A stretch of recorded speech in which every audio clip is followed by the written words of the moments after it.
Salut à tous, c'est Thomas. Aujourd'hui, nouvelle vidéo dans laquelle on voit quel est le meilleur soulevé de terre entre le sumo et le traditionnel pour que vous puissiez développer de gros fessiers. Et nous verrons 5 erreurs sur ces exercices qui limitent leur développement. À la salle de sport, on voit beaucoup de personnes recommander le sumo pour les fessiers, comme quoi il serait meilleur que le traditionnel. Mais qu'en est-il dans la réalité? Pour commencer, lors du traditionnel, nous sommes beaucoup plus penchés, donc les fessiers auront plus de travail à faire pour qu'on puisse se redresser. Au sumo, vos pieds sont beaucoup plus tournés vers l'extérieur. C'est ce qu'on appelle une rotation externe de la hanche. Et on sait que le grand fessier est rotateur externe de la hanche. Donc vos fessiers seront plus sollicités dans cette position. De plus, au sumo, vous avez les jambes écartées et on appelle ça une abduction de la hanche. Et on sait très bien que les fessiers sont abducteurs de la hanche, donc seront plus sollicités dans cette position. Pour finir, des EMG ont été placés sur les fessiers lors du soulevé de terre sumo et du traditionnel et aucune différence notable n'a été remarquée entre ces deux mouvements. Comme vous pouvez le voir sur le papier, aucun des deux soulevés de terre n'est meilleur pour les fessiers. Maintenant, pour déterminer lequel choisir, prenez les deux pendant 2 à 3 mois et voyez sur lequel vous êtes le plus à l'aise et le meilleur. Faites très attention à votre technique car je vois beaucoup de personnes à la salle faire le sumo dans une position qui n'est que très peu optimale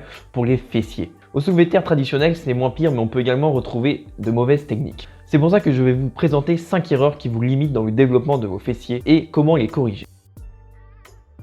Vous devez mettre votre poids du corps sur vos talons, ainsi vous solliciterez mieux vos fessiers et vous serez dans une meilleure position de départ. Veillez à porter des chaussures plates au risque de mettre votre poids du corps sur vos pointes de pied et plus votre talon. Si vous partez avec des hanches trop basses, vous mettrez plus de tension sur vos quadriceps et plus vos fessiers. Et lorsque ça deviendra lourd, au décollage, vos hanches vont se lever, ce qui mettra beaucoup de tension sur votre dos.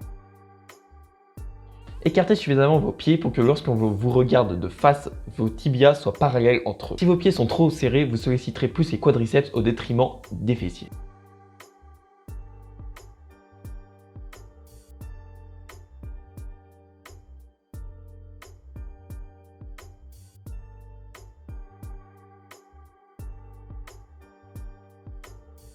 Pensez à orienter vos pieds vers l'extérieur et ouvrir vos genoux. Si vous ne faites pas ça, la barre risque de partir en avant et le mouvement deviendra inutilement plus dur. De plus, les fessiers seront beaucoup moins activés de cette manière.